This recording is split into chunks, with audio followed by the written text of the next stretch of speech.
একজন বাংলাদেশের একজন খুব পরিচিত একটা মুখ ছিল, যে কিনা ফেসবুকের এমপি বলা হইতো তারে, সুমন, ব্যারিস্টার সাইদুল হক সুমন। যতগুলো লাইভ আছে আপনি খেয়াল করবেন, ভিডিওগুলো দেখবেন, একটাতেও আল্লাহর নাম নেয় না। বলতো প্রথমেই শুরু করিতেছি মহান সৃষ্টিকর্তার নামে। খেয়াল করবেন, শুভঙ্করের ফাঁকি, এটা একটা জালিয়াতি। এটার মধ্যে শুভঙ্করের ফাঁকি কি?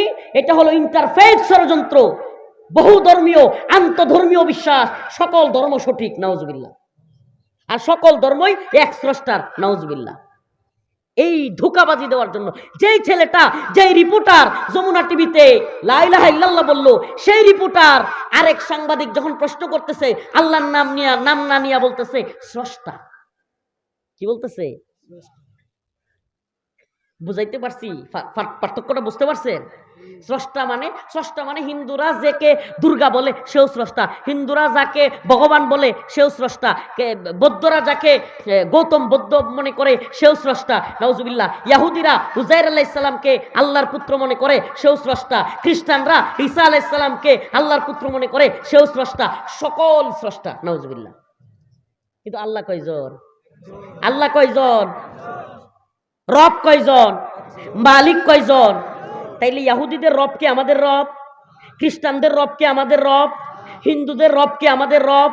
মানে আল্লাহ তো একজন। তারা যদি আল্লাহর রব মনে করতো তাইলে তো আল্লাহ একজনই থাকতো, কিন্তু তারা তো আল্লাহর রব মনে করে না। তাহলে আপনি যখন স্রষ্টা বলতেছেন, তার মানে হলো সমস্ত দেব দেবী, গৌতম বুদ্ধ, উজাইর আলাইহিস সালাম, ঈসা আলাইহিস সালাম, সবাইরে যে আন্তধর্মীয় সকল ধর্মের মানুষ রব মনে করে, আপনিও সবাইরে স্রষ্টা মনে করেন। তাইলে আমনের ইমান কি লা ইলাহা ইল্লাল্লাহর উপরে, নাকি আমনের ইমান হইল গায়রুল্লাহর উপরে? আমি কি কথাটা বুঝাইতে পারছি? এই শুভঙ্করের ফাঁকি বুঝতে পারছেন? দেখবেন বর্তমানে অনেক নেতারাও আল্লাহর নাম সরাসরি বলে না, বলে স্রষ্টা। প্রশংসা করলেও করে কার? মানে হইলো আমার অন্তরে তো বিশ্বাস তো মানে অর্ধাউর্ধি। এই নেতাদের অবস্থা হলো অর্ধাউর্ধি বিশ্বাস, তো যে মাইরা দিলাম ডিল, যেদিকে যায়, যারটা সত্য এটাই তো। কথা মনে হয় বুঝাইতে পারি না। মানে যার যে ভগবানটা যদি সত্য হইতো ভগবানের, বৌদ্ধেরটা সত্য হইলো বৌদ্ধের, খ্রিস্টানদেরটা সত্য হইলো খ্রিস্টানরা, আমগরটা যদি সত্য হয় হইলো। নাউজুবিল্লাহ। আমরা কি এই বিশ্বাসী নাকি আল্লাহর উপরে বিশ্বাসী? আমাদের সমস্ত ক্রেডিট, আমাদের সমস্ত কৃতিত্ব, আমাদেরকে বাঁচানোর আজকের দিনে বেঁচে যাওয়ার একমাত্র কৃতিত্ব, ক্রেডিট একমাত্র কাকে দিব? বলেন না কাকে? মুফতিয়ানে কেরাম আছেন। এই জন্য কিন্তু কোনো ব্যক্তি যদি বিসমিল্লাহ না বইলাও জবাই করে ফেলে, মুফাসসিরিন মুফতিয়ানে কেরামের অনেকে বলেন যে মুসলমান যদি হয়, মুমিন যদি হয়, বিসমিল্লাহ বলতে ভুলে গেছে, এই জবাই করা যেই পশু এটা খাওয়া যাবে। অনেকেই বলেন, মুফতিয়ানে কেরামের একটা মত। কেন বলেন? কারণ ওনারা এই ব্যাখ্যা দেন যে আল্লাহ অন্তরে তার বিশ্বাস তো ছিল, সে ভুলে বলতে মনে নাই, কিন্তু তার অন্তরে এই বিশ্বাস ছিল যে জবাইটা কার নামে হচ্ছে? বলেন না কার নামে হচ্ছে? কিন্তু যদি একজন কাফেরে করে খাওয়া যাবে? বলেন খাওয়া যাবে? একজন নাস্তিকে করলে খাওয়া যাবে? একজন আধা বিশ্বাসী যদি করে, আধা বিশ্বাসীও আছে কিন্তু, আছে না নাই? আধা বিশ্বাসী যদি নাই থাকতো, আল্লাহ কোরআনে বলতো আফাতুমিনুনা বিবাদিল কিতাব ওয়া তাকফুরুনা বিবাদ, তোমরা কি এই কিতাবের কিছু অংশের উপর বিশ্বাস করো, ওয়া তাকফুরুনা বিবাদ, কিছু অংশকে অস্বীকার করো। তার মানে আছে। আল্লাহ বলছে কিছু বিশ্বাস করে, কিছু অবিশ্বাস করে, আছে না নাই? আজকের এই ভূমিকম্পের দিনে নাস্তিকবাদীরা এমন এক প্রশ্ন জাতির সামনে তুলে ধরছে, কয় আজকে পর্দা কোথায়? মহিলারা তো দৌড়াইছে, উড়না নেওয়ার সময় নাই। নাউজুবিল্লাহ। চিন্তা করছে? চিন্তা করছে?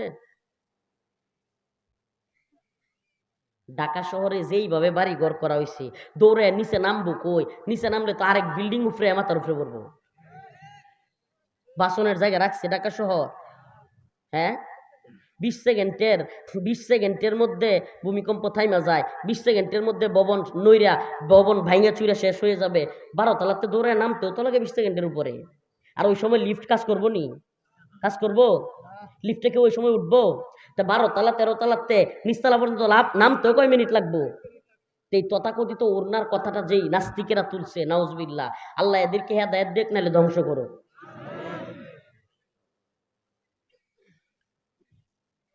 নামতে হবে, বাঁচার চেষ্টা করতে হবে। আল্লাহ বলছে, রসুল বলছে, আমাদের সালাফগণ বলছে, আমরা চেষ্টা করব, কিন্তু এর মানে এই না বিশ্বাস করব যে দৌড়ে নিচে নামলে বাঁচতে পারবো, অসম্ভব। বাঁচানোর মালিক কে? বাঁচানোর মালিক কে? ইদা জাত আজালুহুম লা ইস্তাখিরুনা সাআ ওয়া লা ইস্তাকদিমুন। আমার আল্লাহ রাব্বুল আলামিন বলেছেন, এক বিন্দু পরিমাণ, ইদা জা আজালুহুম লা ইস্তাখিরুনা সাআ ওয়া লা ইস্তাকদিমুন, বিন্দু পরিমাণ এদিক সেদিক হওয়ার সুযোগ নাই। মৃত্যু যখন আসে, আজল যখন আসে, তখনই হবে। কে বলেছেন এটা? চাচা বাড়িতে গিয়ে দিয়ে ডাকেন, এনে ডাকেন না। কে বলেছেন এটা? এক বিন্দু পরিমাণ এদিক সেদিক হওয়ার সুযোগ নেই। বাঁচানোর মালিক কে? মেরে ফেলার মালিকও কে?